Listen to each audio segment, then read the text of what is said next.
안녕하세요 여러분, 지온입니다. 혹시 열심히 분석해서 방향성을 예측하고 포지션에 진입했는데 내 스탑로스만 딱 터치하고는 내가 예측했던 방향으로 움직이는 아주 킹받는 경험 해본 적 있으신가요? 여러분들은 세력의 스탑헌팅에 제대로 낚여버린 겁니다.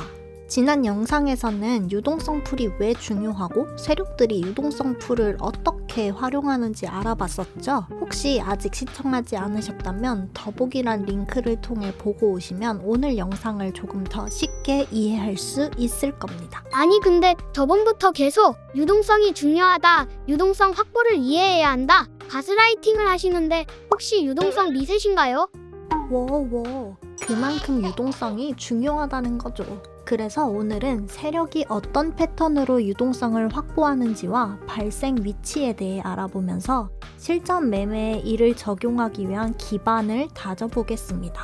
유동성 확보의 대표적인 방식으로는 스탑 헌팅이 있습니다. 스탑 헌팅이란 세력들이 인위적으로 가격을 움직여서 전고점이나 전저점을 타겟으로 캔들의 몸통이 아닌 꼬리로 돌파를 하여 개인 투자자들의 손절을 유도하거나 청산시킨 후 반대 방향으로 움직이는 전략입니다. 스탑 헌팅은 거짓 돌파와 함께 발생하는 경우가 많습니다. 또 다른 방식은 유동성 수입입니다. 특정 포지션이 과하게 누적이 되면은 청산 가격이 몰리는 지점이 생기게 되는데 이때 이 지점을 터치한 후 대량의 유동성을 확보하여 반대 방향으로 강하게 트렌드를 전환시키는 과정이 유동성 수입입니다. 이때 스탑 헌팅과 유동성 수입은 같은 개념처럼 보이지만 유동성 수입은 더 큰 범위를 포함하는 전략이고 그 규모의 차이도 있다고 볼 수 있습니다.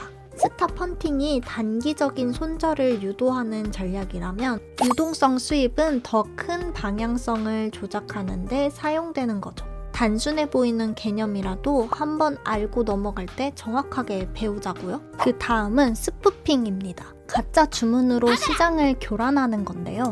세력들은 오더북에 대량 주문을 걸어 시장의 심리를 조작합니다. 어떻게 하냐고요? 실제로 체결하지 않을 주문을 걸어놓고 개인 투자자들을 속여 반대 방향으로 움직이게 만드는 겁니다. 다음은 거짓 돌파 혹은 휩소입니다. 자연적으로도 발생할 수 있지만 세력이 개입하는 경우도 있습니다. 특정 가격대 혹은 이렇게 눈에 띄는 패턴을 돌파한 후 반대로 움직이면서 개인 투자자들을 함정에 빠뜨리는 전략입니다. 돌파를 기대했던 트레이더들은 진입한 후 강한 반전이 생김에 따라 급하게 손절을 하게 되는 것이죠. 거짓 돌파와 유동성 수입은 비슷한 개념이지만 유동성 수입은 청산을 유도하는 목적이 크고 거짓 돌파는 일시적인 방향성을 조작하는 것이 목적이라고 보면 좋겠네요. 이렇게 세력들은 여러 방식을 통해서 개미들의 물량을 확보한 후 반대 방향으로 가격을 움직이게 되는 것이죠. 누구나 볼 수 있는 관심이 집중될 만한 지점이라는 겁니다. 즉, 대부분의 트레이더가 손절, 진입, 청산 주문을 설정하는 곳이 바로 유동성 풀이 형성되는 자리입니다. 세력들은 이 자연적으로 처진 그물망에 물고기들이 알아서 들어오길 기다렸다가 한 번에 쓸어 닫는 겁니다. 그럼 주문이 많이 몰릴 수밖에 없는 곳에 유동성 풀이 형성된다는 건가요? 맞습니다. 그럼 유동성 풀이 형성되는 주요 구간들에 대해 알아볼까요? 이 가격만 가면 자주 튕기네 하는 지점 한 번쯤 보셨죠? 과거에 가격이 여러 번 반응했던 구간들은 수많은 트레이더들이 다시 한번 매매 기준으로 삼기 때문입니다. 수평선이든 추세선이든 간에 누구나 쉽게 찾을 수 있는 자리라서 다양한 미체결 주문이 몰려 있답니다.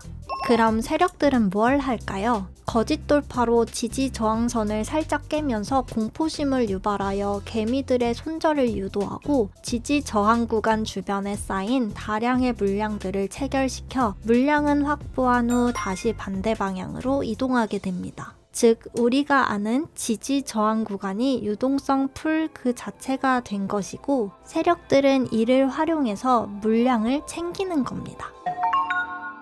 혹시 이거 피레침?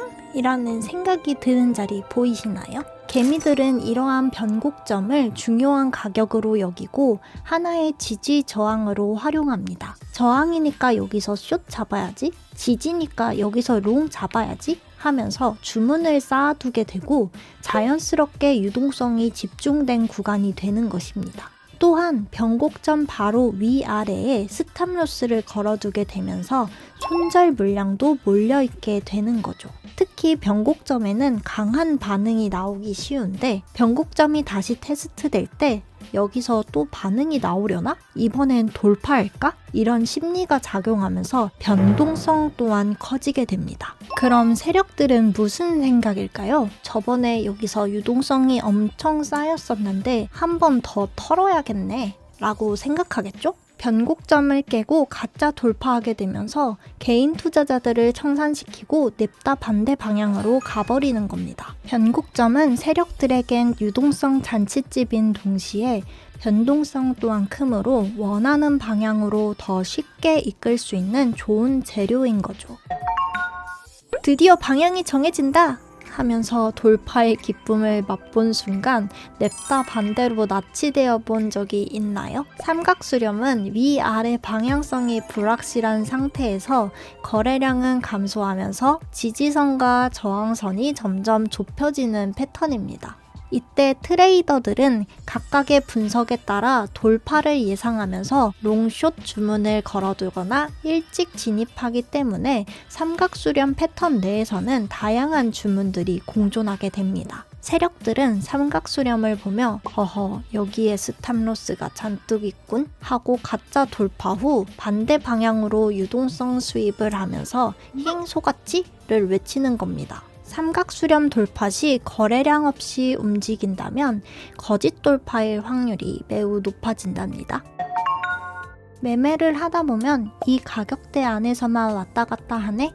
하는 경우를 많이 접하실 겁니다. 일정 범위에서 핑퐁을 하며 횡보를 하게 되면 상단과 하단에 자연스레 손절 주문, 익절 주문, 새로운 주문들이 쌓이게 됩니다. 개인 투자자들 뿐만 아니라 프로 트레이더, 알고리즘 트레이딩, 퀀트 펀드들도 이런 구간을 기준으로 매매를 진행하기 때문에 박스권 상하단은 유동성 풀 그 자체가 됩니다. 이때 세력들은 박스권 상단 하단을 살짝씩 깨고 다시 진입하는 것을 반복하다가 위아래 청산 다 시켰으니 내 갈 길 가야지 하고 떠나게 됩니다.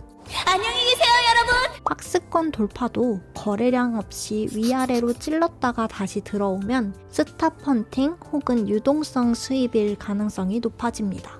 우리는 평생 세력들에게 탈탈 털리기만 해야 하는 건가요? 에이, 그럼 제가 영상을 만들 필요도 없고 유튜브를 시작할 이유도 없었죠.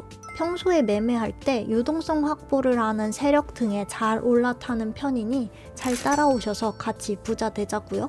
적을 알아야 어떻게든 비벼볼 수 있지 않겠습니까? 세력들의 유동성 확보 이유와 전략들을 알았으니 매매에 몇 가지 원칙만 적용한다면 눈 뜨고 코 베일 일은 없을 겁니다. 첫 번째, 돌파 매매 시 리테스트를 기다려야 한다는 겁니다. 거짓 돌파는 초보 트레이더들이 가장 많이 속는 패턴 중에 하나로 돌파가 나온다고 이야 하고 바로 진입하는 것은 위험 부담이 너무 큽니다. 돌파 후 가격이 다시 지지받는지 확인한 후에 진입을 하고 만약 가격이 돌파 후 바로 반대 방향으로 빠르게 움직이며 거래량까지 동반한다면 거짓 돌파일 가능성이 높아집니다.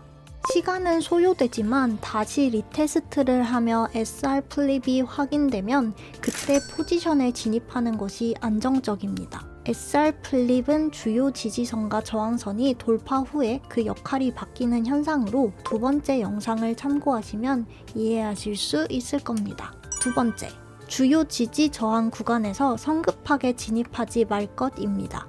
주요 지지 저항 구간에서 반전을 생각하고 무턱대고 진입하지 않고 지지와 저항이 효과적으로 작용하는지 캔들의 형태나 거래량을 체크하고 진입하는 겁니다. 평소에 저는 차트 단독으로 유동성 풀을 파악하고 매매를 진행하는 것이 아니라 개인 시나리오와 타점의 신뢰도를 높이기 위해 청산 히트맵과 오더북을 참고합니다. 전쟁터에 칼 한 자루 쥐고 나가는 것보다는 그래도 무기를 가득 가지고 가는 게 낫지 않겠습니까?